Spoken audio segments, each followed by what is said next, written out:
стужа, ну и холода, небо затянуло синью льда. Все невзгоды лютых зимних дней с нами нес тот серый воробей. Сколько раз замерзнув падал он, сколько раз душа из тела вон, но не вышел срок, и вновь душа возвращалась под крыло спеша. Не гляди, что неказист и сер, но иным печугам он в пример. Верь, отчаянней и храбрей птицы нет, чем серый воробей.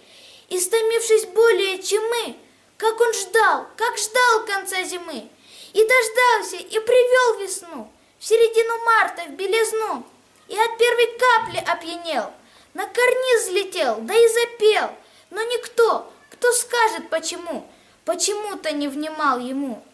А спустя совсем немного дней теплый ветер снег согнал с полей.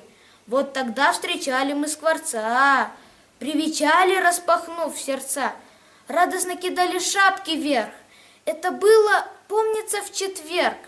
Тот сердцами нашими владел, что на все готовое летел.